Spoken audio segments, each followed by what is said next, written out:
Oke, Mimin langsung lanjut ceritanya. Selamat mendengarkan, dan hidupkan imajinasi para tetua. Cerita pun dimulai. Selanjutnya, Suhan meminta mereka menunggu di sini sebentar. Sosoknya melesat dan muncul di langit desa Liuhua. Di kaki gunung di belakang desa Liuhua, terdapat sebuah pemakaman. Pemakaman ini tidak mewah, melainkan hanya pemakaman sederhana. Pada saat ini, langit berangsur-angsur menjadi lebih gelap, dan gumpalan asap kembali mengepul dari desa Liuhua, dan aroma beras memenuhi udara. Suhan tidak mengganggu penduduk desa, tetapi datang ke batu nisan. Ini adalah batu nisan Wang Xinlan. Suhan menatap makam itu, terdiam cukup lama. Akhirnya, ia mengulurkan tangan dan mengelus batu nisan itu dengan lembut, seperti yang pernah ia lakukan pada kepala Wang Xinlan sebelumnya. Gadis, aku pergi. Suhan meletakkan beberapa buah berharga di depan batu nisan. Aku tidak akan pernah kembali setelah aku pergi kali ini.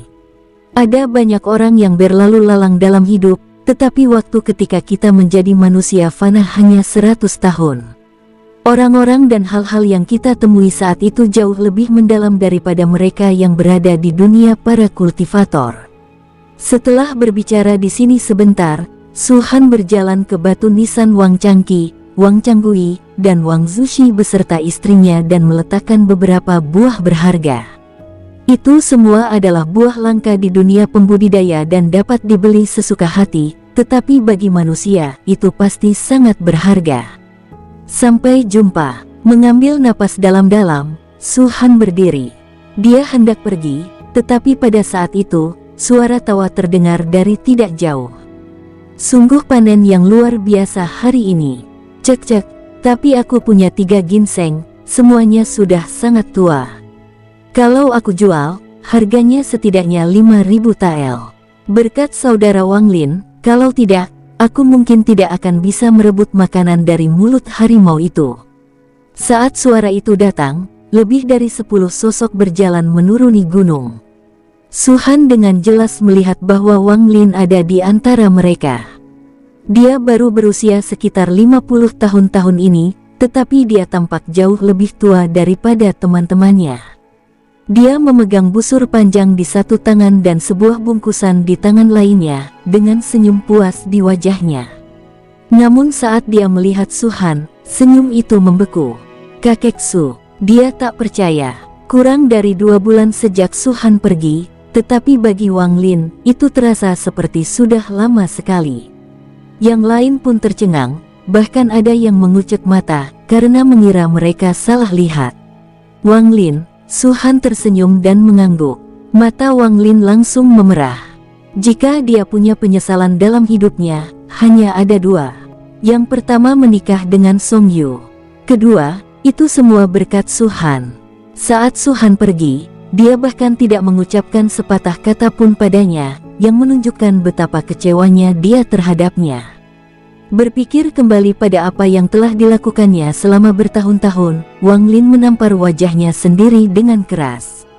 Sampai saat ini, Song Yu telah kehilangan salah satu lengannya dan berada dalam kondisi tak sadarkan diri, seperti orang gila atau orang bodoh. Wang Lin tiba-tiba memahami banyak kebenaran agung. Kakek Su, aku jalani hidup yang baik. Wang Lin ingin mengatakan sesuatu lagi, tetapi sosok Suhan perlahan menghilang. Wang Lin tidak dapat menahannya lebih lama lagi, air mata pun mengalir di matanya. Kakek Su, jika kau memberiku kesempatan lagi, aku tidak akan pernah memperlakukanmu seperti itu. Sosok Suhan muncul di depan ruang terbuka. Secepat itu, Wenren Nonghan tampak penuh harap. Susun, sudah beres. Bisakah kita berangkat sekarang? Ya, Suhan mengangguk. Orang tua di alam dewa bernama Qiyu segera mengeluarkan sepotong sutra emas. Ia berkata, ini hadiah dari Istana Pengadilan Manusia. Kami akan menyimpannya selama 100 tahun ke depan. Survei langit hanya berlangsung selama 100 tahun. Belum lagi tingkat kultivasi Suhan dan yang lainnya, bahkan Qiyu dan yang lainnya pun tidak dapat menguasai seluruh bidang bintang superior. Pada setiap survei langit, kecuali dewa kuno yang bertanggung jawab secara pribadi, istana manusia akan mengirimkan sutra emas sebagai bantuan. Mereka tidak pernah khawatir Jin Lingchou akan dirampok. Tidak ada yang berani melakukan apapun kepada pasukan patroli langit, kecuali klan iblis mengambil tindakan. Jika itu terjadi, istana penyewa juga akan menerimanya. Wow, didorong oleh kekuatan kultivasi, sutra emas tiba-tiba mengembang dan semua orang berdiri di atasnya. Silakan beri perintah, Suzun, kata Qiyu. Ayo pergi ke segitiga Luosheng, kata Suhan. Ya, sutra emas itu bergetar, seketika berubah menjadi aliran cahaya dan menghilang dalam sekejap. Qiyu berada pada tingkat Dewa Langit Bintang 2, jadi wajar saja jika ia bukan tandingan Fang Ji saat itu. Namun, meskipun begitu, kecepatan Jin Lingchou masih sangat cepat. Saya khawatir tidak ada seorang pun di bawah alam dewa kuno yang dapat menandinginya. Segitiga Luosheng bukanlah pusat laut meteorit, tetapi masih jauh dari pulau mortal. Tidak mungkin bagi Qiyu untuk menggunakan seluruh kekuatannya untuk mengendalikan Jin Lingchou sepanjang waktu, karena itu akan menghabiskan terlalu banyak energi. Jadi, butuh waktu sekitar 1 malam untuk mencapai segitiga Luosheng. Laut meteorit sudah sangat berbahaya, tetapi segitiga Luosheng adalah salah satu tempat berbahaya paling terkenal di laut meteorit. Konon katanya dulunya ada alam dewa kuno di dekat segitiga Luosheng, namun hilang secara misterius dan tidak pernah muncul lagi hingga sekarang. Bertahun-tahun telah berlalu, dan semua orang berspekulasi bahwa dewa kuno itu pasti telah mati. Sekalipun ia tidak mati dalam krisis segitiga Luosheng, masa hidupnya telah lama habis. Tempat yang bahkan dapat menelan para dewa kuno, Anda dapat melihat betapa mengerikannya itu. Rumor lain mengatakan bahwa ada 3 binatang yang sangat menakutkan di segitiga Luosheng, dan mereka adalah 3 pusat pusaran segitiga Luosheng. Ada berbagai macam rumor, ada yang dibesar-besarkan, dan ada yang mendekati kebenaran. Tetapi bahkan orang-orang super kuat di puncak alam dewa kuno merasa sulit untuk mengetahui apa yang sedang terjadi di sini. Berdiri di kehampaan dan memandang jauh melalui awan, seseorang dapat melihat 3 pusaran air besar di suatu tempat di laut meteorit. Dibandingkan dengan laut meteorit, pusaran air ini tampak tidak ada apa-apanya, tetapi sebenarnya, diameter setiap pusaran air lebih dari 1 juta mil dan dapat menelan kapal apapun yang datang ke sini. Hari sudah pagi, dan dengan datangnya sinar matahari, pusaran itu tampak berkilauan, terutama di bagian tengahnya, yang mengarah lurus ke bawah. Meskipun sinar mataharinya kuat, yang ada hanyalah kegelapan. Itu segitiga Luosheng. Suhan pernah berada di sini di kehidupan sebelumnya, dan tidak ada yang berubah. Yang menarik perhatiannya bukanlah 3 pusaran air yang selalu ada, melainkan banyaknya sosok di atas pusaran air tersebut.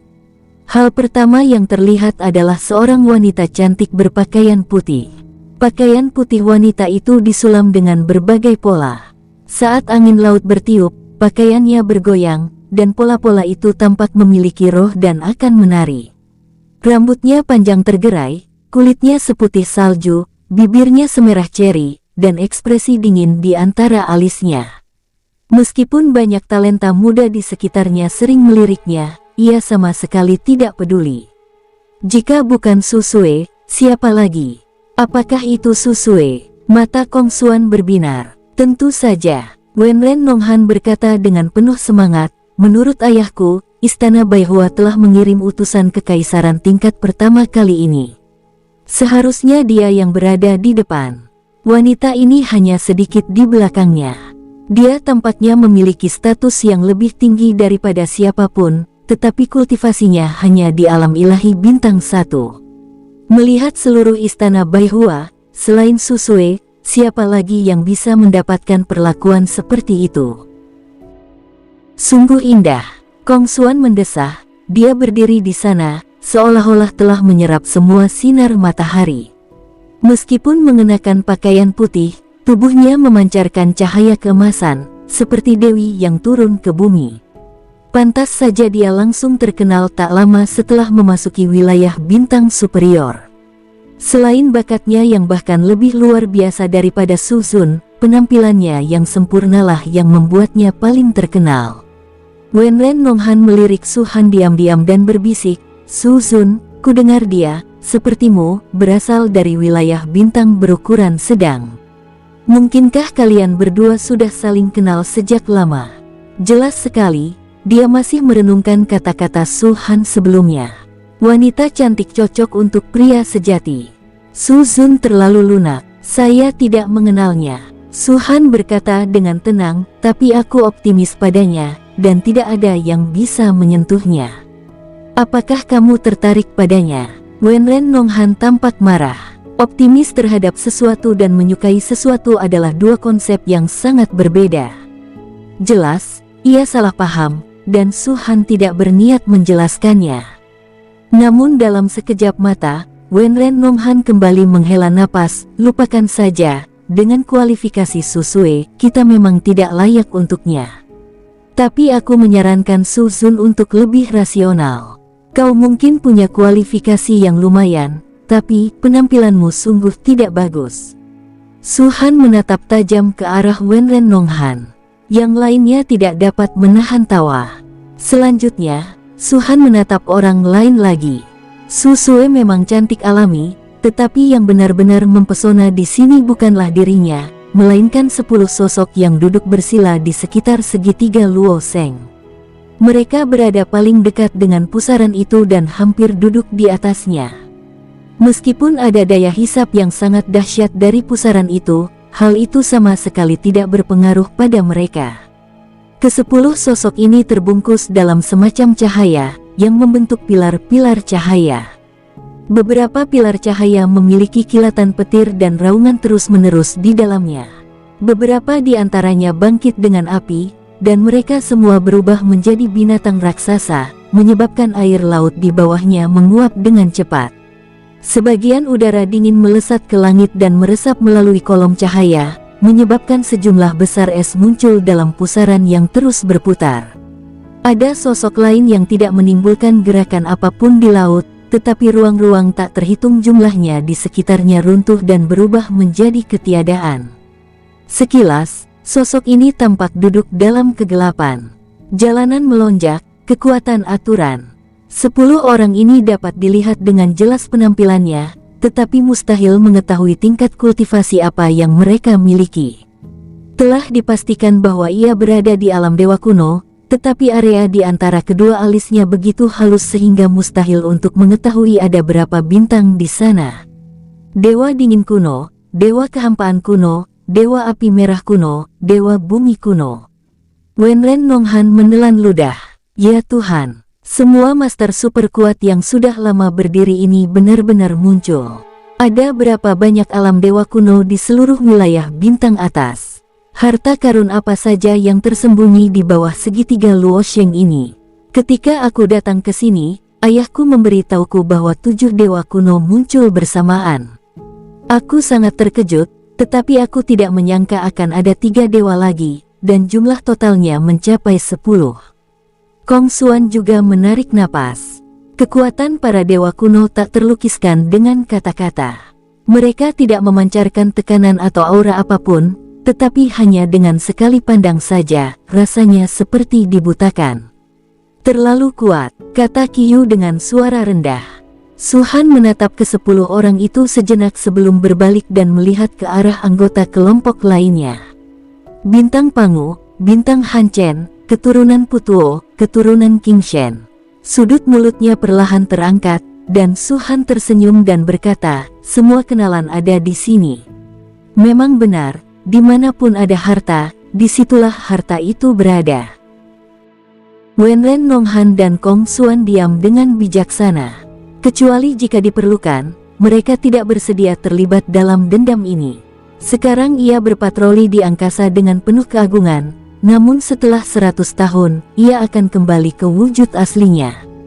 Setidaknya untuk saat ini, tidak ada gunanya menyinggung orang-orang ini karena Su Han. Meskipun Su Han memberi mereka kristal unsur yang setara dengan 100 miliar kristal ilahi. Ayo turun dan lihat. Su Han tiba-tiba berbalik dan menatap mereka berdua. Keduanya tertegun sejenak, lalu tertawa dan berkata, "Anda adalah yang mulia, Anda dapat melakukan apapun yang Anda inginkan." Mata Su Han menyipit membentuk bulan sabit. "Kalau begitu, ayo kita pergi dan melihatnya." Wow, Qiyu tidak ragu sama sekali dan dengan ketat mengikuti instruksi Su Han, mengendalikan sutra Jinling dan terbang ke bawah. Saat mereka turun, ke-10 dewa kuno itu merasakan sesuatu dan mendongak pada saat yang sama. Pada saat yang sama, orang-orang seperti utusan kekaisaran tingkat pertama dari Baihua Mansion dan para dewa puncak dari berbagai kekuatan besar juga melihat ke arah kehampaan. Di tengah semua tatapan itu, cahaya keemasan menembus awan, dan lebih dari 20 sosok muncul di hadapan semua orang. Ketika mereka melihat Su Han dan yang lainnya, semua orang tercengang. Seketika, wanita di barisan terdepan 100 Flowers Mansion berdiri lebih dulu, membungkukkan badan, dan berkata sambil tersenyum, "Ling Xihan, utusan kekaisaran tingkat pertama dari 100 Flowers Mansion, dan semua orang di 100 Flowers Mansion, sampaikan salamku kepada Santo Pelindung Agung." Kata-katanya langsung membuat semua orang bereaksi. Distrik level 7, Wu Tian, ditemani para murid Paviliun Dewa Matahari, memberi salam kepada Santo Pelindung Agung. Dari area tingkat ke-7, Fa Yue, ditemani oleh para murid Sekte Fa Shen, memberi salam kepada Sun Tianzun yang agung. Dari area tingkat ke-7, Wan Lingzi, bersama para murid Kunlun Zhai, memberi salam kepada Sun Tian Agung. Daerah tingkat 7. Sejumlah besar tokoh berdiri dan membungkuk ke arah Su Han dan yang lainnya sambil mengepalkan tangan. Mereka yang berbicara sedikitnya memiliki 7 bintang, atau berada di puncak alam dewa surgawi. Su Han tidak merasakan apa-apa. Dia sudah terbiasa dengan pemandangan seperti ini di kehidupan sebelumnya. Namun, Wenren Nonghan dan Kong Xuan baru pertama kali mengalaminya. Mereka begitu gembira hingga tubuh mereka sedikit gemetar. Ada begitu banyak orang di alam dewa surgawi, dan mereka bersujud kepadanya dan yang lainnya. Kalau di hari biasa, mereka mungkin tidak akan melihatku sedetik pun, kan? Dingin. Ada hampir 20 pasukan di sini, semuanya dari area tingkat ke-7. Adapun orang-orang dari area tingkat ke-6 dan ke-5, mereka sama sekali tidak memenuhi syarat untuk tampil di segitiga Luo Sheng. Setelah semua kekuatan ini selesai memberi salam, mereka yang berada di alam dewa kuno juga melirik Su Han dan 2 orang lainnya dan mengangguk sedikit sebagai salam. Mereka tidak menyangka Su Han dan yang lainnya datang untuk mencuri harta karun. Mereka hanya mengira mereka sedang lewat di sini saat patroli langit dan ingin melihat situasi terkini. Jika Dewa Petir kuno yang datang langsung, mereka pasti akan berdiri dan memberi hormat. Lagi pula, baik identitas Dewa Petir kuno maupun kultivasi Dewa Petir kuno sendiri jauh lebih unggul daripada mereka. Namun, berbeda bagi Su Han dan yang lainnya. Meskipun mereka berpatroli di langit atas nama Kaisar, mereka hanyalah junior. Mustahil bagi mereka, yang berada di alam dewa kuno, untuk berdiri dan memberi hormat. Tentu saja, identitas Su Han sebagai patroli agung langit juga membuatnya memenuhi syarat untuk tidak memberikan penghormatan kepada dewa-dewa kuno ini. "Pangu Xingzi, aku memberi salam kepada Santo Pelindung Agung." Ketika suara Pangu Xingzi terdengar, ia sedang membungkuk dengan tangan terkepal, dengan senyum di wajahnya. Ia tampak lembut dan sopan. "Han Chen Xingzi, saya memberi salam kepada Yang Mulia Sun Tian." Han Chen Xingzi juga berdiri, tetapi dia jelas munafik dan menatap Su Han dengan tatapan yang sangat dingin. "Wu Fan Xingzi, saya memberi salam kepada Yang Mulia Sun Tian." Ekspresinya tenang, tidak menunjukkan kegembiraan atau kemarahan, dan tidak ada ekspresi apapun. "Taizong Xingzi, saya memberi salam kepada Patriark Agung Sun Tian." Seorang pria muda berdiri. Ini adalah pertama kalinya Su Han bertemu Taizong Xingzi. Dikatakan bahwa orang ini adalah yang paling tampan di antara ke-4 bintang, dan ini memang benar adanya. Di antara 4 bintang utama, Pangu baik dan benar, Han Chen mudah tersinggung, Wu Fan licik, dan Taizong sangat tampan. Ini adalah kesimpulan yang dicapai oleh orang-orang di seluruh dunia, tetapi ada beberapa dasar yang mendasarinya. Keturunan Putuo, salam kepada Santo Pelindung Agung. Setelah 4 bintang besar, ada keturunan 9 dewa besar. Entah apakah keturunan Putuo telah benar-benar melupakan kebenciannya sebelumnya, atau ia masih tidak menganggap serius Suhan. Bagaimanapun, perasaan yang ia berikan kepada Suhan masih setenang sebelumnya, seolah tak ada yang bisa menggerakkannya. Keturunan Kaisar Awan, salam untuk Santo Pelindung Agung. Ye Liu Chen juga memberi hormat, dengan kepala tertunduk, dan tidak ada emosi yang terlihat berubah. 7 lainnya adalah keturunan Yao Qi, Yuan Ming, Yao Su, Seng Qing, Bao Lin, 4 domain, dan kenalan lama Suhan, keturunan King Shen. Kecuali keturunan King Shen, ke-6 orang lainnya semuanya membungkuk. Namun, keturunan Yao Qi lah yang membuat Suhan melihat lebih dekat. Di antara keturunan 4 bintang besar dan 9 dewa besar, keturunan Yao Qi ini adalah satu-satunya perempuan. Suhan pernah melihatnya sebelumnya ketika ia berpartisipasi dalam perjalanan harta karun. Mampu menjadi salah satu keturunan 9 dewa, kualifikasi keturunan Yao Qi tentu saja tak perlu diragukan lagi. Penampilannya juga sangat cantik, meskipun tidak secantik Susue, ia dapat dibandingkan dengan Fang Xijin. Tubuhnya dipenuhi lapisan cahaya berharga, tetapi tidak ada jejak aura kekuatan kultivasi. Jelas itu bawaan. Generasi masa depan akan menjadi gemilang. Suhan mendesah dalam hati, sejak kelahiran kembaliku, aku telah melihat lebih banyak jenius yang luar biasa daripada gabungan semua kehidupanku sebelumnya. Belum lagi Susue dan Fang Xijin, keturunan Yao Qi ini juga memiliki aura khusus. Jika ditambah Pangu Xingzi, itu berarti 4. Hanya sedikit orang yang memiliki penglihatan khusus. Di kehidupan sebelumnya, Suhan menjelajahi 4 wilayah bintang utama, tetapi ia hanya bertemu 1 orang, Long Lai. Dan dalam kehidupan ini, saya telah bertemu 4 di antaranya hanya dengan datang ke medan bintang superior. Tanah suci dikelilingi oleh jalan yang berkelok-kelok, dan di sanalah para jenius paling banyak muncul. Dilihat dari tren ini, kemungkinan besar ada lebih banyak jenius di tanah suci. Meskipun memiliki 9 tubuh asli, Suhan tidak akan pernah sombong, karena galaksi Bima Sakti terlalu besar dan ada begitu banyak orang jenius dari segala jenis.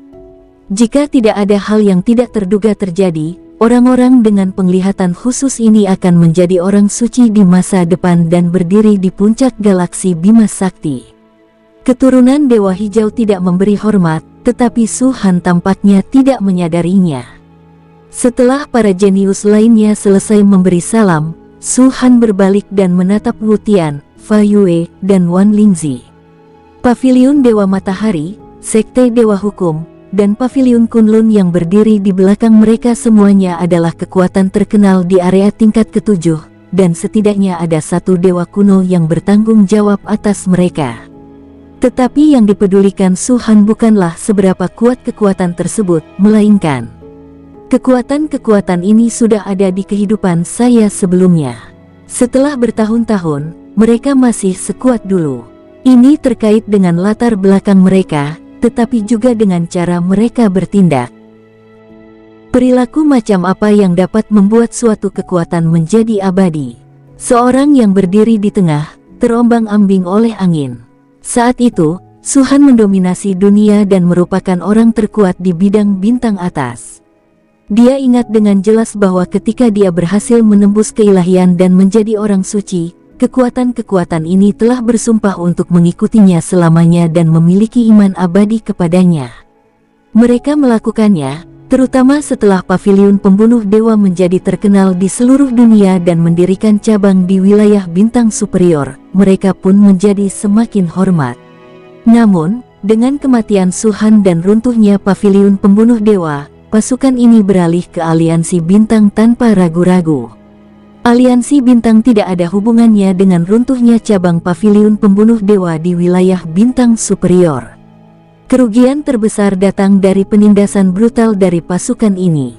Hal-hal ini diceritakan kepada Su-han oleh Ratu Kehancuran, dan Su-han juga mengingatnya dalam-dalam di hatinya. Tatapan yang diberikannya saat ini membuat kelopak mata Wu Tian, Fa Yue dan yang lainnya berkedut, dan mereka bingung.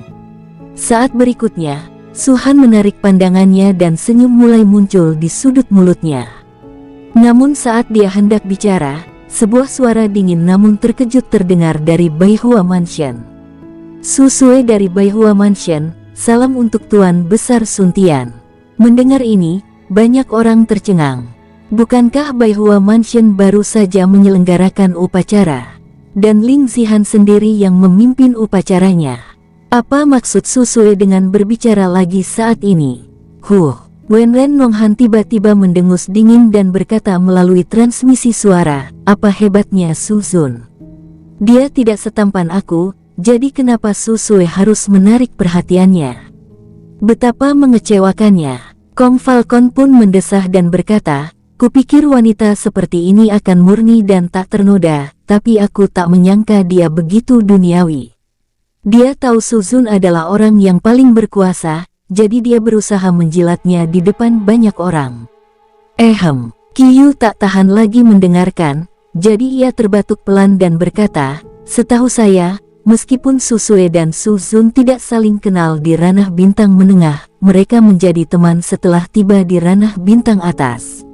Sepertinya Susue selalu sangat mengagumi Suzun. Ia pernah meninggalkan kultivasinya dan pergi ke istana Yunwang hanya untuk menemui Suzun saat pemujaan gunung. Semua ini terjadi sebelum Suzun menjadi Master Patroli Agung, jadi tidak ada yang namanya keduniawian." Wajah tua Kong Xuan memerah dan dia tetap diam. Wenren Nonghan berkata, "Aku tidak peduli. Suzun tidak setampan aku. Semua wanita yang menyukainya adalah wanita duniawi." Qiyu menggelengkan kepalanya tanpa daya dan berhenti menjelaskan. Su-han, di sisi lain, menatap Susue dan mendesah dalam hatinya. Gadis ini ternyata tidak dapat menahannya. Di mata orang lain, satu-satunya tujuannya menonjol di antara orang banyak adalah untuk menyenangkan dirinya sendiri. Tetapi bagaimana mungkin Su-han tidak tahu apa yang dipikirkannya? Ini hanya kesempatan untuk lebih memperhatikannya dan berbicara lebih banyak dengannya.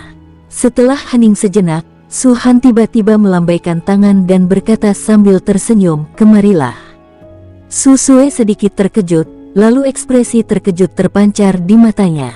Tanpa berkata sepatah kata pun, dia langsung melesat dan datang di depan Su-han. Aroma tubuhnya begitu harum hingga Wenren Nonghan dan Kong Xuan tampak mabuk. Su-han hampir menendang mereka keluar dari Jin Ling Chou.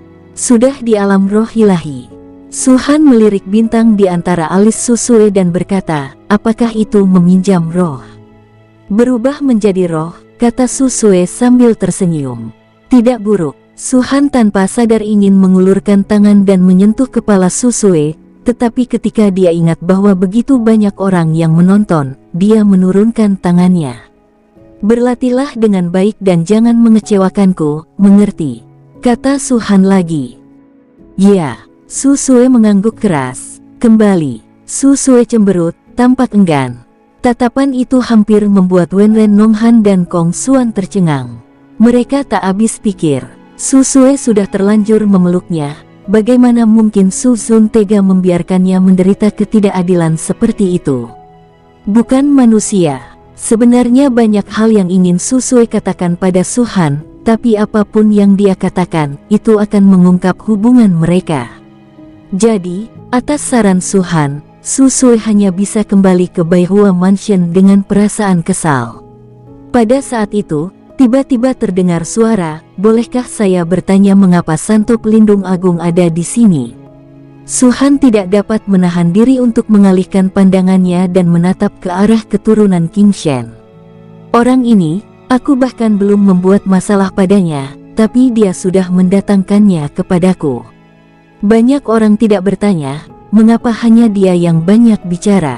Setelah ragu sejenak, Su-han perlahan berkata, "Apakah kamu masih tahu bahwa aku adalah Master Patroli Langit Agung?" Begitu kata-kata itu diucapkan, orang-orang di sekitar langsung terkejut. Jawaban semacam ini penuh dengan bualan.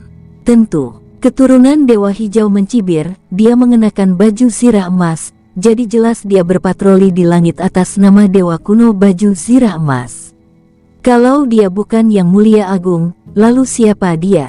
Kenapa kamu tidak memberi hormat? Su Han tiba-tiba berteriak. Keturunan Dewa Hijau itu tampak bingung, tetapi dia tahu dia salah, jadi dia tidak mengatakan apapun untuk saat ini. Berikan salam segera, Su Han berkata lagi. Keturunan Dewa Hijau tiba-tiba mengangkat kepalanya dan berkata, Su Baliu, jangan pergi terlalu jauh. Jika Dewa kuno berzirah emas benar-benar datang, aku akan tunduk tanpa perlu kau ingatkan. Tapi kau, orang rendahan, tak layak untuk kuhormati.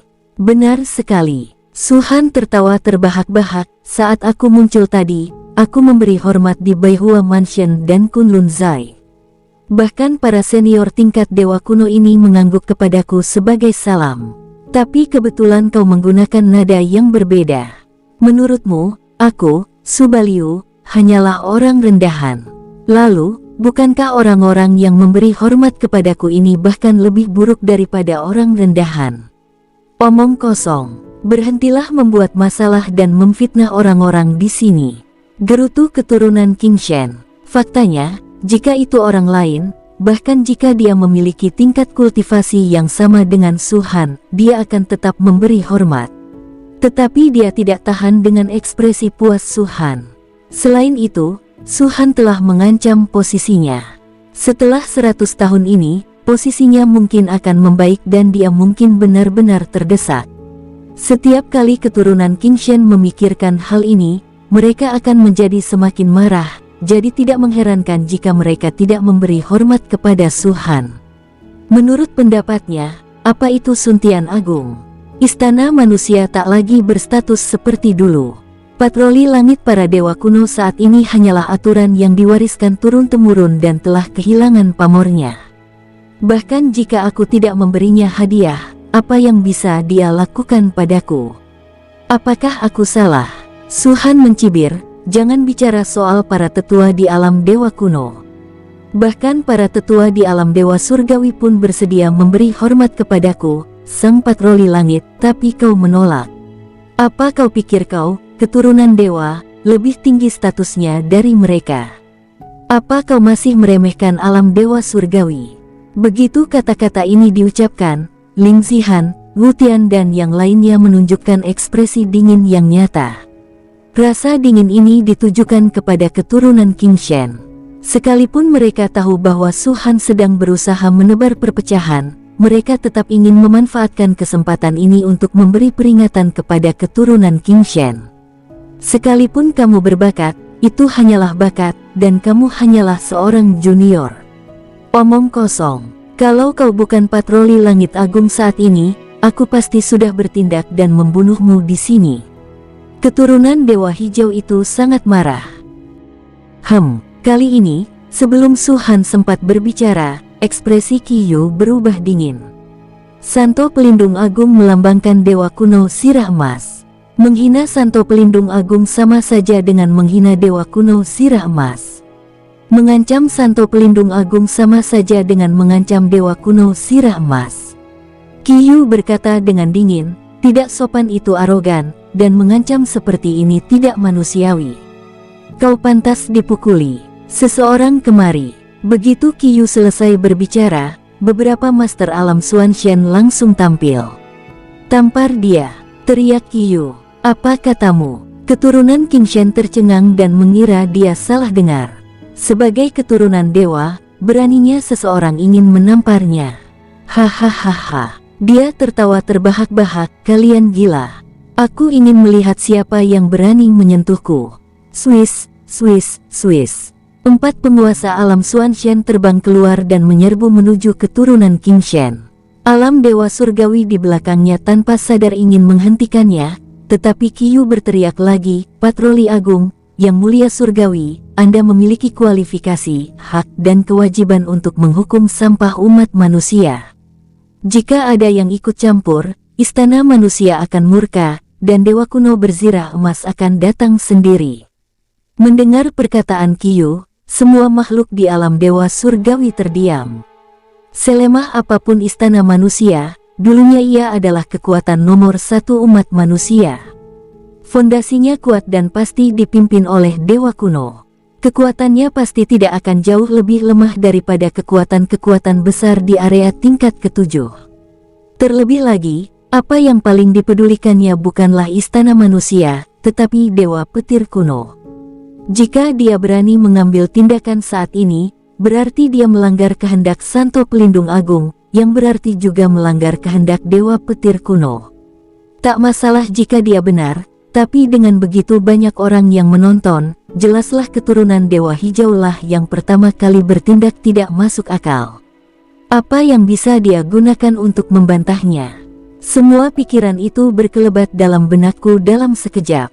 Keturunan King Shen sangat cerdik. Meskipun alam dewa surgawi berhenti, ia berlari di belakang lawan. Melihat kedatangan orang-orang dari alam Xuanshen, lelaki tua yang melindungi keturunan King Shen menggertakkan giginya. Sekalipun dewa kuno berzirah emas datang sendiri, aku tetaplah dewa surgawi. Paling-paling, dia hanya bisa menghukumku. Tuan Muda adalah salah satu keturunan 9 dewa agung. Dia akan menjadi eksistensi yang melampaui dewa petir kuno di masa depan. Jangan sampai ada kesalahan. Kalau dia sampai ditampar di sini, dia pasti akan kehilangan martabatnya. Su Baliu sudah mengancam posisinya. Kalau kekuatan imannya makin menurun, orang-orang di atasnya, aku khawatir mereka benar-benar akan mencabut kualifikasinya sebagai keturunan para dewa. Kita harus menghentikan mereka. Kita tidak boleh membiarkan mereka melakukan apapun. Memikirkan hal ini, lelaki tua itu tidak berkata apa-apa dan melepaskan auranya. Siapa yang berani bertindak, teriaknya.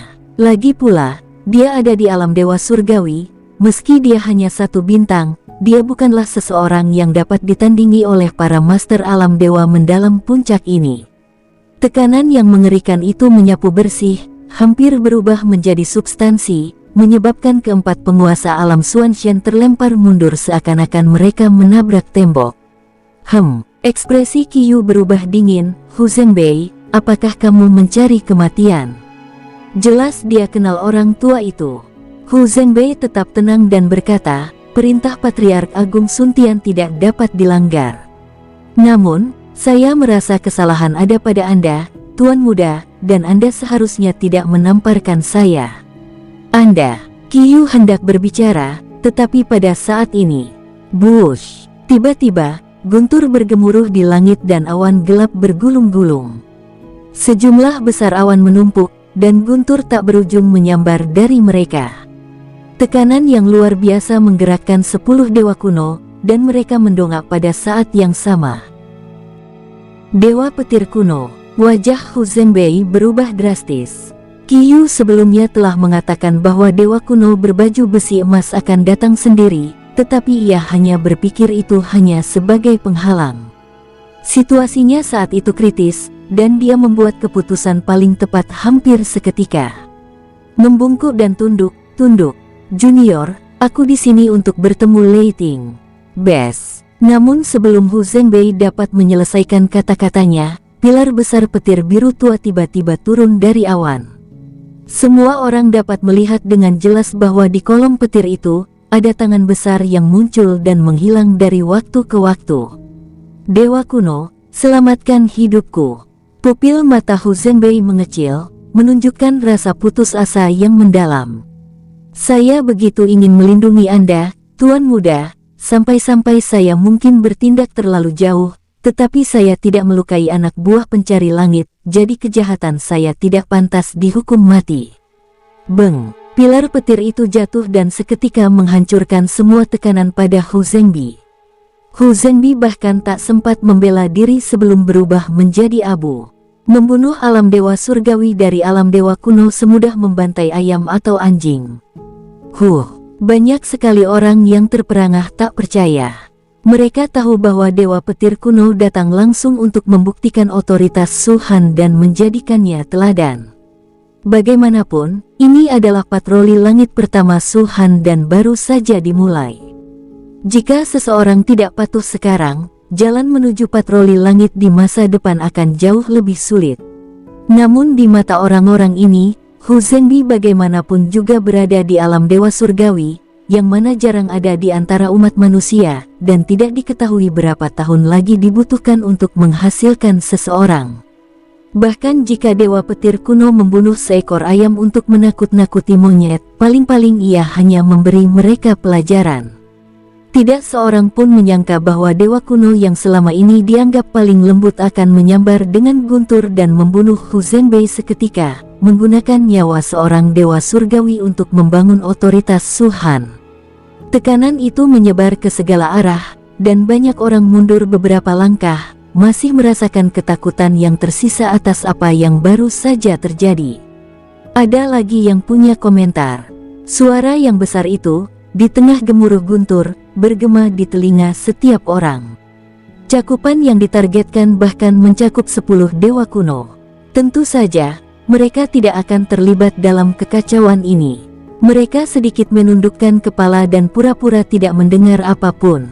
Sementara yang lain tidak berani mengatakan apa-apa lagi, karena toh itu tidak ada hubungannya dengan mereka.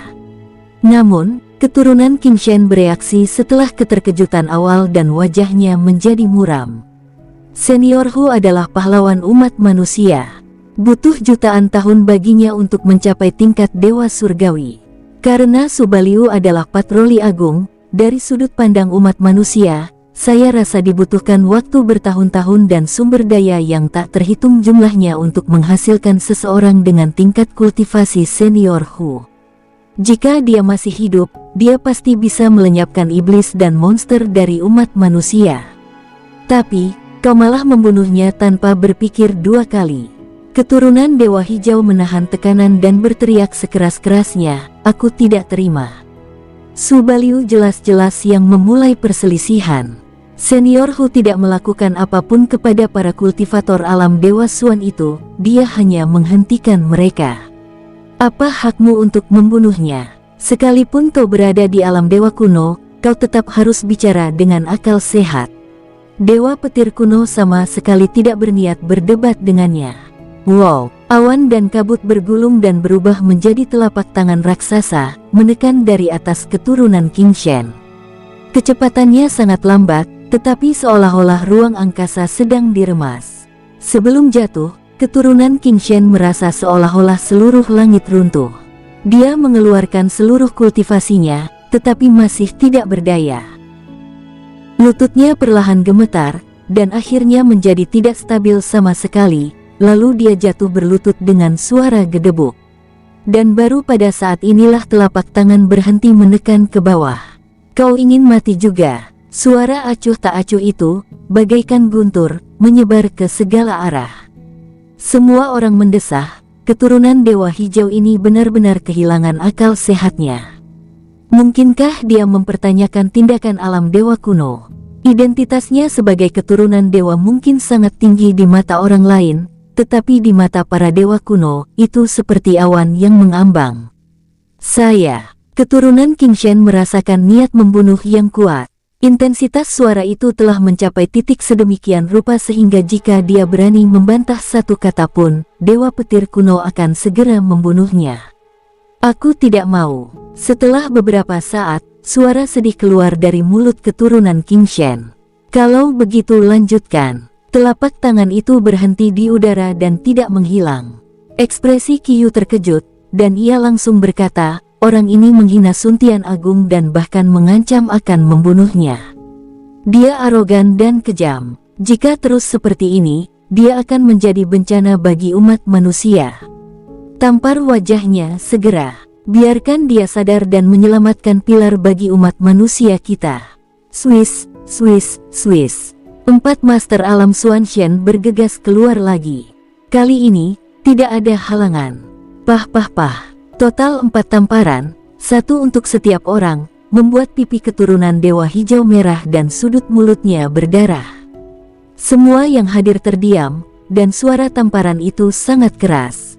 Jika kita benar-benar ingin membagi orang-orang yang hadir berdasarkan status mereka, maka selain Su Han dan yang lainnya, yang tertinggi pastilah 10 dewa kuno. Di bawahnya ada 4 bintang besar dan keturunan 9 dewa. Keturunan dewa memang punya modal untuk berbangga. Sampai batas tertentu, status para dewa tidak setinggi mereka. Kalau tidak, para dewa tidak akan melindungi mereka secara pribadi. Melihat seluruh bidang bintang superior, selain para dewa kuno, orang-orang yang paling terkenal adalah 4 putra bintang besar dan keturunan 9 dewa. Mereka adalah panutan bagi generasi muda, dan dipuji sebagai orang jenius tak tertandingi yang pasti akan mencapai alam dewa kuno. Mereka memiliki identitas dan status yang melampaui rekan-rekan mereka, memiliki sumber daya yang tidak ada habisnya, memiliki potensi yang tak terlukiskan, dan dilindungi oleh setidaknya 2 atau lebih kekuatan yang menakjubkan. Sejak kemunculan 4 bintang besar dan keturunan 9 dewa, mereka telah diwariskan dari generasi ke generasi. Mereka telah menanggung kekuatan iman yang tak terhitung jumlahnya. Bahkan di hati banyak orang, status mereka setara dengan para dewa kuno. Tidak ada keturunan dewa yang pernah menderita penghinaan seperti itu, tetapi hari ini, keturunan dewa hijau adalah orang pertama yang membuat pengecualian. Saat wajahnya ditampar, beberapa orang bahkan berhalusinasi, seolah-olah mereka melihat status keturunan King Shen terguncang, menyebabkan serangkaian kekacauan. Dan Su Baliu berdiri di sana, mengenakan baju besi emas di puncak kariernya. Pantas saja kepala istana berkata suatu hari nanti, Su Baliu akan menggoyahkan jati dirinya sebagai keturunan dewa. Dia memang pantas menjadi kepala istana. Dia memang pandai menghakimi orang. Ling Zihan mendesah dalam hati. Keturunan dewa hijau kebingungan dan duduk di sana seakan-akan kehilangan akal sehatnya. Tanpa sadar dia mengulurkan tangan dan menutupi wajahnya yang merah. Bahkan dia sendiri tidak menyangka kalau dirinya yang merupakan keturunan dewa hijau, benar-benar akan kena tampar mukanya, dan yang memukulnya adalah beberapa orang di alam dewa misterius. Dia sangat marah dan ingin mengamuk, tetapi sedikit akal sehat yang tersisa membuatnya diam. Mustahil bagi Tuan King Jun untuk tidak mengetahui hal ini. Para dewa kuno sedang memandang dunia dari atas dan mengawasinya sepanjang waktu. Tetapi bahkan ketika dia ditampar wajahnya, King Jun tidak muncul. Entah karena dia takut kepada dewa petir kuno, atau karena dia sangat kecewa terhadap dirinya sendiri. Tidak peduli kemungkinan manapun, itu akan menjadi pukulan telak bagi keturunan King Shen. Kata-kata sebelumnya telah membuktikan bahwa King Jun tidak sebaik dewa petir kuno. Dengan cara ini, bahkan jika 100 tahun telah berlalu, Su Han, dengan perlindungan dewa petir kuno, masih dapat menekan dirinya sendiri. Kata-kata yang terakhir, membuat keturunan King Shen semakin ketakutan. King Jun adalah keturunan King Shen generasi sebelumnya. Jika dia kecewa pada dirinya sendiri, kemungkinan besar dia akan merampas identitasnya sebagai keturunan King Shen terlebih dahulu dan memberikannya kepada Su Baliu. Jika identitasmu telah hilang, lalu aku siapa? Tidak, tidak. Keturunan King Shen menggelengkan kepalanya dengan panik. Dia menatap Su Han cukup lama, lalu akhirnya menyeka darah dari sudut mulutnya dan berkata, tamparan dari Tuan Besar Sun Tian itu benar-benar menyadarkanku. Ini kemunduran pertama dalam hidupku. Aku telah belajar banyak. Terima kasih sebelumnya. Aku hanya ingin membangunkanmu, kata Su Han sambil tersenyum. Jika orang ini terus menjadi gila, bahkan jika kita tidak dapat membunuhnya hari ini, setidaknya kita dapat melumpuhkannya. Namun dia menjadi lebih pintar dan belajar untuk bersabar, yang mana sedikit sulit. Dia berbicara dengan cara yang penuh hormat dan sopan, jadi Su Han tentu saja tidak punya alasan untuk terus menghukumnya. Bes, telapak tangan besar dewa petir kuno menghilang, dan pada saat yang sama, suaranya terdengar lagi. Su Baliu berpatroli di langit atas nama kuil ini. Dia adalah penguasa agung patroli ini. Dalam 3 hari ke depan, kuil ini akan menggunakan kekuatan para dewa kuno untuk menyebar ke seluruh wilayah bintang atas. Segala pikiran dan keinginannya mewakili istana ini. Jika seseorang bertindak tidak masuk akal dan dia tidak mampu menghukumnya, maka istana ini akan mengambil tindakan sendiri. Begitu dia selesai berbicara, segitiga Luo Sheng akhirnya menjadi tenang. Semua orang mengerti bahwa Dewa Petir kuno sedang mengancam semua orang. Selama masalah ini menyebar ke seluruh bidang bintang superior, tak seorang pun dapat berpura-pura tidak tahu. Siapapun yang berani memprovokasi Su Han meskipun dia tahu bahwa dia adalah Santo Pelindung Agung harus dihukum berat. Pantas saja menjadi dewa kuno, tekanannya begitu kuat. Semua orang bilang Dewa Petir kuno adalah yang paling lembut, tapi aku tak menyangka dia begitu kejam saat menyerang. Dewa surgawi yang bermartabat meninggal begitu saja, setenang semut. Sungguh menyedihkan. Dewa Petir kuno, bahkan di antara banyak dewa kuno, mungkin berada di puncak daftar. Ya, kalau tidak, mengapa orang itu tidak muncul ketika keturunan Dewa Hijau ditampar? Terdengar bisikan-bisikan diskusi, dan keturunan Dewa Hijau itu menundukkan kepalanya, dan tidak seorang pun tahu apa suasana hatinya. Dan keturunan Putuo yang selama ini selalu terlihat tenang, akhirnya menundukkan kepalanya yang penuh kebanggaan pada saat ini. Ini membuktikan bahwa dia masih ingat Su Han. Dan dia ingat dengan jelas bahwa dia ingin membunuh Su Han lebih dari sekali. Kali ini, Su Han jelas-jelas menggunakan keturunan Qin Shen untuk membangun otoritasnya, dan bahkan dapat dikatakan bahwa ia membalas dendam untuk dendam pribadi. Dengan sifatnya yang pendendam, dia tidak punya pilihan selain menundukkan kepalanya. Setelah dia datanglah Han Chen Xingzi dan Ye Liu Chen, keturunan Kaisar Yun. Dan ada Pri Liuli, bahkan para ahli di alam dewa surgawi pun tampak muram saat ini. Lagi pula, Hu Zhenbi baru saja mati dalam sekejap. Tatapan Su Han menyapu mereka satu persatu, sangat tajam. Namun, saya belum menemukan alasan untuk menyentuhnya, jadi saya tidak mengatakan apa-apa lagi. Su Zun, apa yang harus kita lakukan selanjutnya? Tanya Qiyu dengan hormat. Dia tidak pernah sombong karena dia berada di alam dewa surgawi, dan telah membuktikan dengan tindakannya bahwa dia hanya menghormati Su Han. Tunggu di sini sebentar. Su Han berbicara dengan lantang, seolah-olah sengaja berusaha menyenangkan orang lain. Saya telah menerima kabar bahwa seekor iblis telah muncul di segitiga Luo Sheng. Sebagai penguasa agung patroli langit ini, saya tentu memiliki kewajiban dan tanggung jawab untuk melacaknya.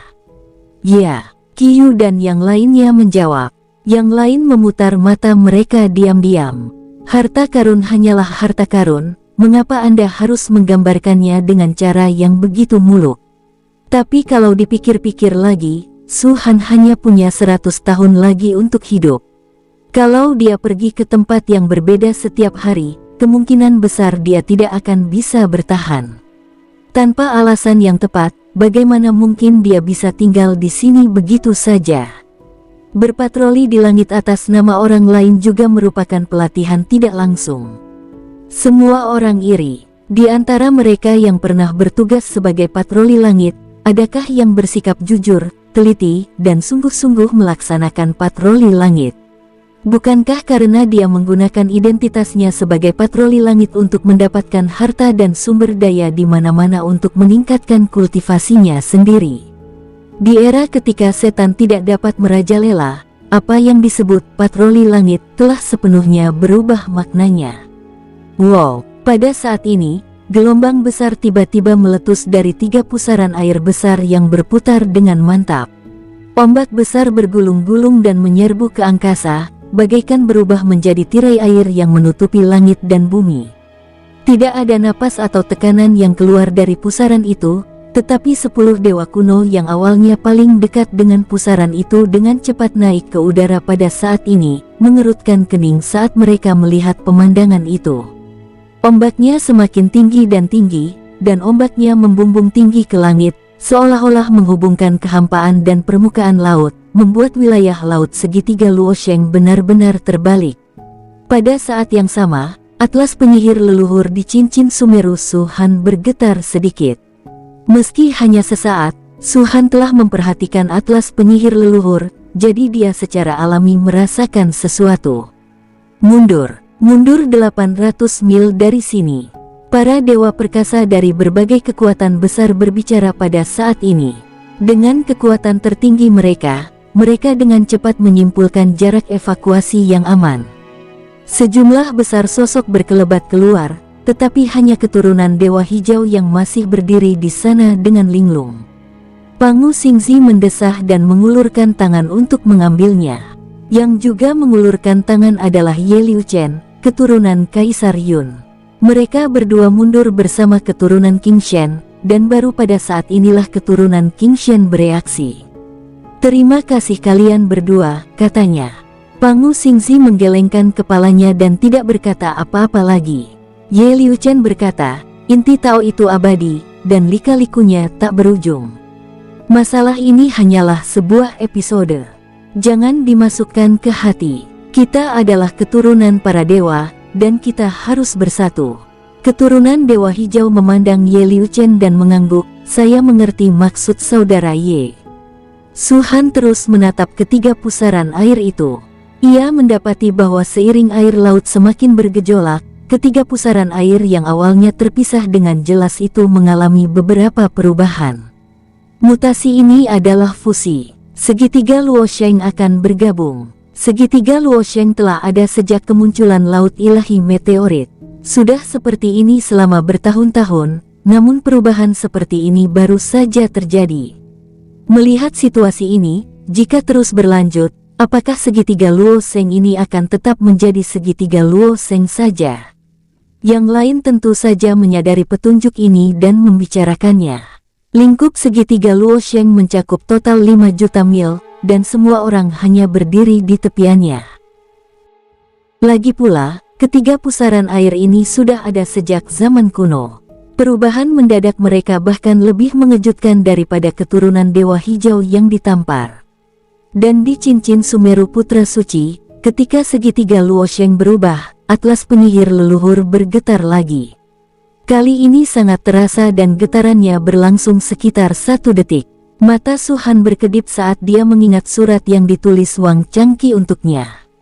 Sisa jiwa penyihir leluhur seharusnya ada di sini, dan Wang Changqi, aku khawatir dia bukan manusia biasa. Waktu berlalu dan setengah hari pun berlalu. Bahkan jika segitiga Luosheng berubah, akan butuh waktu lama untuk mengubah area seluas itu. Namun, pada titik ini, semua orang dapat melihat dengan jelas bahwa ketiga pusaran air besar itu memang telah menyatu. Pada titik diagonal, seolah-olah ada cacat besar yang terkoyak, dan semua air laut mengalir menuju pusatnya. Hingga menjelang senja, segitiga Luosheng yang sangat terkenal menjadi sudut Luosheng. Banyak orang tersentak, tidak percaya apa yang mereka lihat. Jika kita benar-benar berbicara tentang lamanya waktu, segitiga Luosheng telah ada lebih lama dari orang lain. Harta karun macam apa yang akan datang ke dunia yang menyebabkan pusaran dan bahkan fusi seperti itu? Wow, pada saat ini, kabut hitam yang mengejutkan tiba-tiba meletus dari satu-satunya pusaran. Dalam sekejap, ia memenuhi seluruh dunia, tak seorang pun dapat lolos, dan semua orang terkepung. Kabut hitam ini tampaknya mempunyai pengaruh menghalangi penglihatan dan bahkan menghalangi pikiran ilahi. Ketika mereka bergegas keluar, mereka langsung membubarkan semua orang. Misalnya, di tempat Su Han, ia hanya bisa melihat Wenren Nonghan, Kong Falcon, Qiyu, dan orang-orang lain di alam dewa surgawi dan alam dewa misterius. Adapun yang lainnya, bahkan 10 dewa kuno, mereka tidak dapat terlihat lagi. Namun, Su Han mengabaikan semua ini. Melalui cincin Sumeru Putra Suci, ia dengan jelas melihat bahwa saat kabut hitam itu keluar, atlas penyihir leluhur langsung bergetar hebat. Itu bukan sesaat, bukan pula sedetik, tetapi bergetar hebat terus-menerus. Pada saat yang sama, sebuah suara tiba-tiba terdengar dari benaknya. "Datang." Seperti halnya gema, ia terus bergema setelah kata tersebut muncul. "Ayo, ayo, ayo." Su Han mengerutkan kening. Sekalipun dia tahu dengan kemungkinan besar bahwa sisa jiwa penyihir leluhur ada di sini, dia tidak berani bersantai. Belum lagi ada 10 dewa kuno yang kuat di sini, jiwa penyihir leluhur yang tersisa itu sendiri mungkin bukan orang baik. Jiwa yang diciptakan Pangu saat ia menciptakan dunia hanya kalah dari 3 jiwa murni pada saat itu. Sekalipun kini hanya jiwanya yang tersisa, jelas bukan sesuatu yang bisa dicapai Su Han. Dia berpikir sejenak, lalu berbalik menatap Wenren Nonghan, Kong Sun dan yang lainnya. Apakah kalian mendengar suara apapun? Keduanya tampak bingung dan menggelengkan kepala pada saat yang sama. Tidak. Qiyu dan yang lainnya juga berkata, laporkan kepada Tuan Besar, kami tidak mendengar suara apapun. Su Han mengangguk pelan dan berpikir dalam hati bahwa hanya dia yang mendengarnya. Sepertinya itu karena atlas penyihir leluhur. Suaranya terus bergema, itu tidak mungkin halusinasi pendengaran. Jika memang begitu, saya khawatir bukan hanya Wenren Nonghan dan kelompoknya saja, tetapi kekuatan lain, seperti Baihua Mansion dan Kunlun Shai, juga tidak akan mendengarnya. Adapun 10 dewa kuno, Su Han tidak tahu. Keagungan para dewa kuno terlalu agung. Hanya dengan satu kata, mereka dapat membunuh orang dari jarak jutaan mil. Jika mereka mau, mereka dapat menembus jiwa orang lain tanpa membiarkan mereka merasakannya. Ini bukan pencarian jiwa, dan tidak bisa mendapatkan ingatan orang lain, tetapi bisa melihat semua yang sedang terjadi saat ini. Dalam arti tertentu, ini lebih kuat daripada pencarian jiwa. Akulah patroli agung. Dewa petir kuno baru saja menegakkan otoritasku. Mereka seharusnya tidak berani menyerang kesadaran ilahiku, pikir Su Han dalam hati. Pada saat ini, suara yang bergema di benakku tiba-tiba menambahkan satu kata lagi, kemarilah. Tampaknya tidak ada perbedaan, tetapi tubuh Su Han bergetar hebat. Artinya, seharusnya ada kata-kata lain sebelum 2 kata, Kamhere, tetapi saat itu saya tidak mendengarnya dengan jelas. Suaranya tidak keras, tetapi seperti gemuruh guntur, yang terus berputar di benak Su Han. Ia bahkan merasa pusing. Kekuatan kultivasi bergetar, suara menjadi lebih jelas, dan rasa pusing juga cepat mereda. Menunduk, Su Han tiba-tiba tertegun. Kabut hitam masih ada, tetapi tidak menghalangi pandangan seperti sebelumnya. Bahkan dengan mata telanjang, kita dapat melihat segala sesuatu di sekitar dengan jelas. Kerutan di wajah alam dewa kuno, ekspresi tenang di wajah Pangu Xingzi, dan tatapan mata yang sangat kesal dari keturunan Dewa Hijau. Apakah hanya aku yang bisa melihat mereka? Mata Su Han berbinar, melihat kembali ke arah Wenren Nonghan, Kong Xuan dan yang lainnya. Mereka masih bingung dan tampaknya berusaha sekuat tenaga untuk menembus kabut hitam. Memang benar, cincin Sumeru bergetar, dan atlas penyihir leluhur tiba-tiba datang dengan kecepatan yang sangat cepat, seolah-olah hendak menerobos.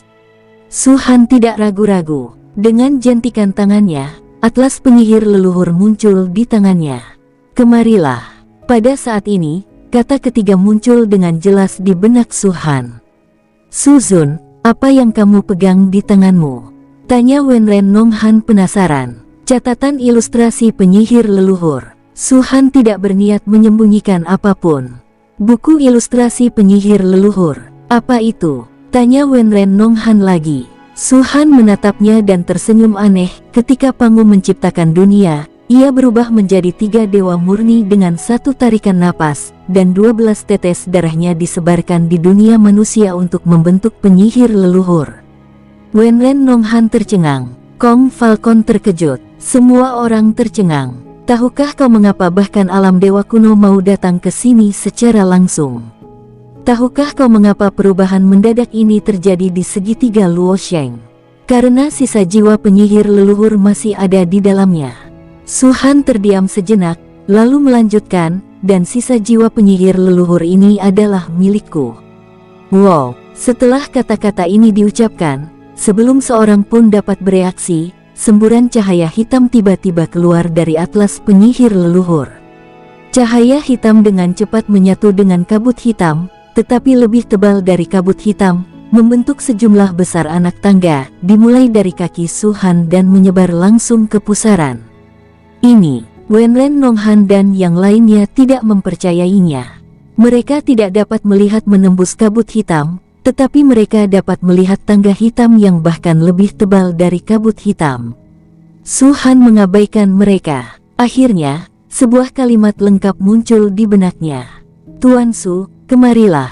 Ketika 3 kata "Tuan Su" terdengar, wajah Su Han menunjukkan ekspresi yang rumit. Ada keluh kesah, penyesalan, dan harapan. "Benar saja, aku salah." Ia mendesah dalam hati, atlas penyihir leluhur benar. Jiwa yang tersisa ada di desa Liuhua. Hanya saja, jiwa itu menggunakan metode yang mirip dengan reinkarnasi untuk bersembunyi di dalam jiwa Wang Changqi. Setelah kematian Wang Changqi, ia datang ke segitiga Luosheng. Atau lebih tepatnya, segitiga Luosheng adalah akarnya. Dalam diam, Su Han menaiki tangga dan mengambil anak tangga pertama. "Su Zun, kamu tidak bisa melakukan itu." Wajah Qiyu berubah, dan dia langsung berkata, "Entahlah, apakah sisa jiwa penyihir leluhur itu ada atau tidak, tapi kau tidak boleh ikut campur dalam harta karun yang bahkan diperebutkan oleh para dewa kuno ini." Dia mengingatkan Su Han bahwa jika kepentingan alam dewa kuno terpengaruh, akan sia-sia bahkan jika dia adalah patroli agung kali ini. "Ini aslinya milikku." Su Han berbicara dengan ringan, dan gambaran Wang Changqi saat pertama kali bertemu dengannya muncul di benaknya. Lalu, tanpa ragu-ragu, dia menuruni tangga, selangkah demi selangkah. Kecepatannya makin bertambah cepat dan tak lama kemudian, ia tiba di atas pusaran itu. Dilihat dari sini, pusaran air itu tampak seperti lubang hitam atau mulut raksasa. Air di sekitarnya mengalir deras, dan sewaktu-waktu dapat membentuk air terjun raksasa. Kekuatan tumbukan yang tak terlukiskan bergema di mana-mana. Sepertinya hanya tangga ini yang paling aman. Kedua sisi tangga dilindungi oleh kabut hitam pekat, membentuk tirai tipis. Kekuatan tumbukan jatuh pada kabut hitam dan langsung menghilang tanpa efek apapun. Lebih jauh ke bawah, kita akan menemukan diri kita dalam pusaran yang sebenarnya. Su Han menarik napas dalam-dalam, matanya menunjukkan tekad dan dia hendak melangkah keluar.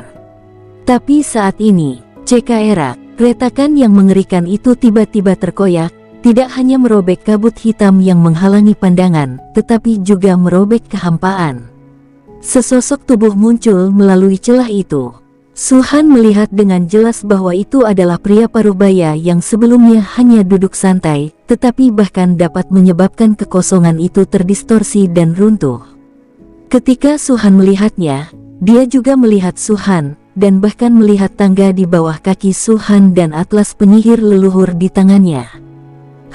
Mata pria parubaya itu berkilat, lalu tersenyum. Su Zun memang hebat dalam hal ini. Sepertinya segitiga Luosheng ini tidak hanya penuh dengan iblis, tetapi juga memiliki harta karun yang tak tertandingi. Ekspresi Su Han tetap tidak berubah saat ia tersenyum, seperti yang diharapkan dari dewa etiril kuno, bahkan kabut hitam ini pun tak mampu menghentikanmu. Sepertinya aturan ruang telah mencapai kesempurnaan dan puncaknya. Saya tidak bisa menyebutnya puncak kesempurnaan, tapi saya bisa dengan senang hati menerimanya sebagai kesempurnaan. Dewa kuno yang halus itu melirik atlas penyihir leluhur lagi dan berkata perlahan, "Beberapa harta karun tidak bertuan, dan beberapa harta karun bertuan." Sepertinya harta karun di bawah segitiga Luosheng itu pasti milik Su Zun. "Tidak juga. Kamu bisa mencobanya, senior." Su Han tersenyum. Dewa kuno yang halus itu menunjukkan kekagumannya, "Tetaplah tinggi namun jangan sombong, tetaplah rendah hati namun jangan rendah hati, tak heran kau adalah penguasa agung tur langit ini." "Terima kasih atas pujiannya, senior." Su Han mengepalkan tinjunya. Jika dia benar-benar mengatakannya dengan lantang, mengatakan bahwa jiwa penyihir leluhur yang tersisa adalah miliknya sendiri, itu pasti akan menyebabkan ketidaksenangan dewa kuno kekosongan. Harta karun terbesar di surga dan di bumi adalah milik mereka yang berbudi luhur. Sebagai patroli agung, Su Han mundur selangkah. Jika memang ada harta karun, itu tergantung pada kemampuan semua orang. Alam dewa kuno ada di sini, dan Su Han tidak pernah menyangka kalau keadaannya akan semulus ini. Wow, pada saat ini, permukaan air di kejauhan tiba-tiba memadat, lalu meledak, lalu memadat lagi. Sesosok berdiri di hamparan es yang mengapung, menembus kabut hitam dan muncul tidak jauh dari dewa kuno yang halus. Dewa kuno Han Seng. Pupil Su Han sedikit menyusut. Pria super kuat lainnya menerobos kabut hitam dan muncul di dalam pusaran. Orang-orang ini layak berada di alam dewa kuno, kekuatan mereka sungguh menakjubkan. Tapi sekali lagi, kabut hitam ini seharusnya dipancarkan oleh jiwa sisa penyihir leluhur. Biasanya, dengan kekuatan penyihir leluhur, mustahil untuk menembus alam suci, apalagi alam ilahi. Su Han mendesah dalam hati, sepertinya jiwa penyihir leluhur yang tersisa sudah ada terlalu lama. Tidak ada yang dapat lolos dari kehancuran waktu, bahkan makhluk kuat seperti penyihir leluhur. Jika tidak, asal-usul waktu tidak akan menjadi yang terkuat dari semua asal-usul, dan tatanan waktu tidak akan menjadi keberadaan yang tak terkalahkan di alam suci. Dengan munculnya dua dewa kuno, Su Han tidak terburu-buru memasuki pusaran untuk saat ini. Dia berdiri di sana dengan tenang, memegang atlas penyihir leluhur, tanpa mengucapkan sepatah kata pun. Sesaat kemudian, suhu yang menyengat itu tiba-tiba melonjak, dan warna merah menyala muncul di seluruh kabut hitam. Rasanya seperti ada gunung berapi yang terbalik menekan kabut hitam itu. Sejumlah besar api besar jatuh dari langit dan benar-benar membakar lubang besar di kabut hitam. Wanita tua itu berjalan keluar dari gua besar, dan ketika dia melihat dewa kuno Han Seng dan Kong Ling, dia mendengus dingin, seolah-olah dia telah menduganya. Tetapi saat dia melihat Su Han, dia sedikit tertegun, dengan tatapan aneh di matanya. Ternyata itu adalah dewa kuno api merah. Su Han mengepalkan tinjunya erat-erat dan berkata sambil tersenyum, dewa kekosongan kuno tidak akan berani mengatakan bahwa aturan spasialnya telah mencapai puncak, tetapi kau pasti berani mengatakannya, kan? Dari mana asalmu? Tanya dewa api merah kuno dengan acuh tak acuh. Apinya berubah warna dan semakin kuat. Sepertinya aturan api membaik, tetapi kenyataannya, aturan itu menurun. Su Han terdiam sejenak, lalu melanjutkan, kembali ke wujud aslinya, masih merah menyala, seperti warna biasa, adalah puncaknya. Mata dewa api merah kuno berbinar. Setelah beberapa lama, dia mendesah pelan, orang yang dihargai oleh dewa petir kuno memang luar biasa. Saat keduanya tengah berbincang, sebuah gunung yang mengerikan tiba-tiba turun dan menimpa mereka. Dengan kekuatan mengerikan yang tak terlukiskan, ia benar-benar menghancurkan kabut hitam itu. Setelah menembusnya, kabut hitam itu tidak menghilang, melainkan menghantam langsung ke arah tiga orang termasuk dewa api merah kuno. Dewa kuno api merah segera menunjukkan ekspresi marah, dengan banyak api berputar di sekelilingnya, dan ketika gunung itu runtuh, api itu menguap dalam sekejap. Hahaha, kalian datang cepat sekali. Terdengar suara berdengung. Dia juga seorang pria paruh baya, tetapi dia tampak sangat kekar, dengan otot-otot di sekujur tubuhnya bersinar dengan cahaya perunggu, dan tingginya lebih dari 2 meter. Sialan, dewa api merah kuno mengutuk, jangan berpura-pura bodoh. Aturan bumimu memang kuat, tapi hanya dalam hal pertahanan. Kalau kita benar-benar bicara soal serangan, aku bisa dengan mudah mengalahkanmu. Hehe, aku tidak bermaksud begitu. Maafkan aku, maafkan aku. Dewa bumi kuno menyentuh bagian belakang kepalanya dengan ekspresi malu. Orang yang tidak mengenalnya akan mengira bahwa dia hanyalah orang yang sederhana, jujur, kuat, dan berpikiran sederhana. Dewa api merah kuno jelas tak berniat membuang waktu lagi untuk berbicara dengannya. Setelah mendengus dingin, ia menoleh dan mengabaikannya. Hei, ada pria kecil lain di sini. Dewa bumi kuno melihat Su Han dan ingin mengatakan sesuatu, tetapi kemudian dia berkata, Su Baliu. Patroli agung kali ini aku, kata Su Han sambil tersenyum. Pantas saja, kukira dia si kecil dari bintang Pangu, kata dewa bumi kuno. Su Han sama sekali tidak terlihat kesal. Ia terus tersenyum dan berkata, Pangu Star Sun adalah pemimpin dari 4 putra bintang yang hebat. Ia sangat berbakat dan memiliki banyak keahlian.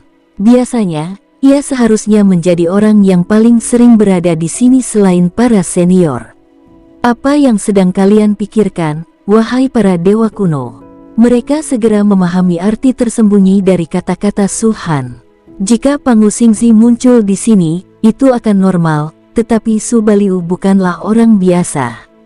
Kamu juga tidak buruk. Dewa kuno Frost-Sein berbicara untuk pertama kalinya, meskipun hanya ada satu penguasa agung patroli langit setiap 100 tahun, jumlah penguasa agung patroli langit yang pernah kulihat setidaknya 8.000, bahkan mungkin 10.000. Mereka tak tertandingi olehmu. Terima kasih atas pujiannya, senior. Senyum Su-han semakin lebar. Apakah kau bersedia pergi ke kuil para dewa? Tanya Dewa Bumi kuno tiba-tiba. Begitu dia mengatakan ini, tidak hanya Su-han, tetapi juga 3 dewa kuno lainnya mengerutkan kening padanya. Apa yang kau lihat padaku? Dewa Bumi kuno berkata, meskipun kuil para dewa hanya bisa menerima mereka yang setingkat dewa kuno, keturunan langsung dari keluarga dewa kuno juga memiliki kesempatan ini. Istana Pangeran Yun memang bangga dan enggan menginjakkan kaki di kuil para dewa, tetapi untuk seseorang dengan bakat luar biasa seperti Su Baliu, mereka pasti rela membiarkan kuil para dewa melatihnya, kan? Kalau tidak, itu akan menjadi kerugian besar bagi mereka. Bukannya kita tidak ingin Su Baliu masuk ke kuil para dewa, tetapi di antara generasi muda ini, selain keturunan langsung keluarga para dewa, hanya 4 putra bintang agung dan keturunan 9 dewa agung yang memenuhi syarat. Istana Yun sudah berselisih dengan kuil para dewa. Meminta mereka mengirim Su Baliu ke kuil para dewa jelas merupakan tamparan di wajah mereka. Dewa kuno api merah mendengus dingin. Itu belum tentu benar. Dewa Bumi kuno mengangkat bahu dan berkata, jangan lupa, jika kau benar-benar ingin memasuki kuil para dewa, itu bukan berdasarkan kualifikasi dan potensi, melainkan sumber daya finansial. Mendengar ini, ketiga dewa kuno lainnya tertegun sejenak, dan kemudian mereka semua menatap Su-han pada saat yang sama. Su-han tidak dapat menahan senyum, dia terlihat sangat rendah hati. Bagaimana mungkin dia tidak tahu apa itu kuil para dewa? Jika benar-benar ada tempat untuk menciptakan dewa di medan bintang superior, maka kuil para dewa pasti akan berada di antara 3 teratas. Seperti yang dikatakan para dewa kuno ini, dalam keadaan normal, hanya mereka yang berada di dalam dewa kuno yang dapat masuk dan keluar kuil para dewa sesuka hati. Bahkan anak-anak dari keluarga dewa kuno pun memiliki kesempatan, tetapi hanya sesekali. Perbedaan terbesar antara Pantheon dan tempat lain adalah bahwa jika tempat lain ingin menumbuhkan bakat, tempat ini harus melakukannya sendiri, dan tidak peduli apapun sumber daya yang mereka miliki, mereka akan menyediakannya. Namun, para jenius ini perlu mengeluarkan uang mereka sendiri untuk membeli kuil para dewa. Sampai batas tertentu, bangunan ini agak mirip dengan Istana Pangeran Yun. Namun, ada batasan konsumsi di Istana Pangeran Yun, yang sebagian besar bergantung pada poin, sementara tidak ada batasan di Temple of the Gods. Asal Anda punya uang dan mau membeli sesuatu, asal itu adalah harta karun dari medan bintang unggul dan bukan sesuatu yang langka, Anda hampir bisa membelinya. Di antara semua itu, budidaya merupakan salah satu barang yang paling banyak dibeli. Dapatkan uang dengan imbalan sumber daya. Ambil uangnya dan cari seseorang untuk membantu Anda memperbaikinya. Maka itu seperti memasuki kolam cairan misterius atau kolam pemurnian. Di sana Anda dapat menelan apapun yang Anda inginkan dan hanya fokus pada peningkatan kultivasi Anda. Ini juga alasan mengapa kuil para dewa membatasi siapa saja yang bisa masuk. Selain keturunan keluarga dewa kuno, siapa lagi yang bisa memiliki begitu banyak uang dan begitu murah hati? Tentu saja ini juga menyangkut keagungan keluarga para dewa, dan mustahil bagi siapapun untuk masuk sesuka hatinya. Su-han telah menetapkan kuil para dewa sebagai salah satu tujuannya. Itu adalah tempat yang harus ia kunjungi. Di kehidupan sebelumnya dia baik-baik saja, dia tidak kaya, tapi di kehidupan ini, siapa yang bisa dibandingkan dengannya? Ada rumor di dunia bahwa kau, Subaliu, sekaya negara dan memiliki sumber daya keuangan yang tak terbatas. Kau pernah menyinggung Han Chen Xingzi karena pelelangan itu. Bahkan dia tidak sebanding denganmu dalam hal sumber daya keuangan. Dewa kuno api merah memandang Su Han dan berkata perlahan, asalkan ke-12 dewa kuno setuju untuk mengizinkanmu memasuki kuil para dewa, kau boleh masuk. Aku salah satunya, tapi sebaiknya kau yakinkan dewa kuno petir dulu. Lagi pula, jika istana awan tidak mau, sekalipun ke-12 dewa kuno setuju, kau tidak akan bisa masuk. Terima kasih, senior. Saya akan kembali dan membicarakan hal ini dengan kepala istana timur, kata Su Han. Dia benar-benar tidak tahu tentang perselisihan antara istana Pangeran Yun dan kuil para dewa. Saya tidak setuju. Pada saat itu, suara gemuruh yang memekakkan telinga terdengar di telingaku. Su Han sedikit mengernyit dan berbalik untuk melihat. Namun kemudian sebilah pedang panjang terlihat menembus kehampaan, melesat ke arah mereka dengan kekuatan yang mampu membelah dunia. Kabut hitam itu tidak tertembus, tetapi tampak berada di bawah tekanan yang luar biasa, dan dengan cepat menyebar ke kedua sisi, memberi jalan bagi orang yang memegang pedang panjang itu. Setelah dia lewat, kabut hitam berkumpul lagi. Dewa kuno 9 pedang. Su Han menyipitkan matanya. Yang lainnya menggelengkan kepala sedikit dan tidak mengatakan apa-apa lagi. Di balik bintang Han Chen, ada beberapa kekuatan yang mendukungnya, dan Sekte Mingjian yang terkenal adalah salah satunya. Dewa kuno 9 pedang merupakan makhluk terkuat tingkat atas di alam dewa kuno dari Sekte Pedang terkenal. Su Han dan Han Chen Xingzi bukanlah musuh bebuyutan, tetapi Han Chen Xingzi dipermalukan karena pelelangan tersebut. Ini tidak hanya melibatkan Han Chen Xingzi, tetapi juga keluarga terkenal di belakangnya. Adalah wajar dan logis jika Dewa Kuno 9 Pedang tidak setuju dengan bergabungnya Su Hanru ke kuil para dewa. Subaliu arogan dan angkuh. Jika dia benar-benar memasuki kuil para dewa, kemungkinan besar dia akan membawa bencana bagi umat manusia. Aku tidak akan pernah mengizinkannya memasuki kuil para dewa. Kuharap kau berpikir 2 kali sebelum bertindak, kata Dewa Kuno 9 Pedang lagi. Bersambung, sampai jumpa di episode berikutnya. Semoga kalian semua terhibur. Terima kasih, bye-bye.